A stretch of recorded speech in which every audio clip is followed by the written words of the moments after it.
छौड़ा तो आ जइहे भोरे ले लिह तो पन दोसव के जरे मजा देब भरपूर जना गई छोड़ गुर छोड़ा भरली अपन जवानी में। रे यार कोई के खार आ जइहे आम के बगानी में।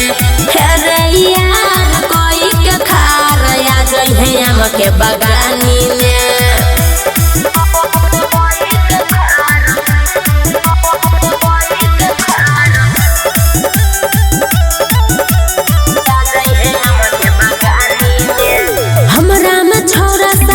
बड़ी मिलतो जिंदगी तो हर फूल जना खिलतो हमरा में छौरा सवाद बड़ी मिलतो जिंदगी तो हर फूल जना खिलतो लगतो सब मिठ बनी ओई हरा ढिठ जना लागो चीनी वाला पानी में।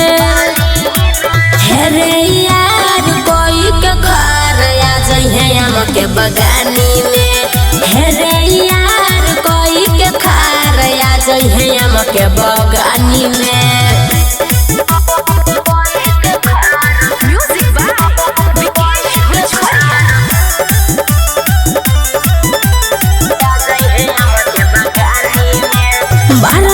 दोपहर में रहतो न कोई ले ली है छोरा अपने से टोई 12 बजे दोपहर में रहतो न कोई सुमन सोना कहौ ले ली है टोई नहीं कर मोर मन तोर छाऊ खजाना मोहली है लगाई पूरा खानी में।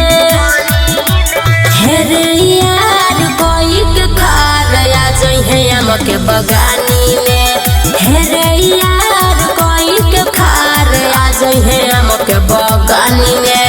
लेवे के छौ तो आ जइहे भोरे ले लिह तो 1500 के जोरे मजा देब भरपूर जना गई छोड़ गुर छोड़ा भरली अपन जवानी में। रे यार कोई के खार आ जइहे आम के बगानी में। रे यार कोई के खार आ जइहे आम के बगानी में बुझले।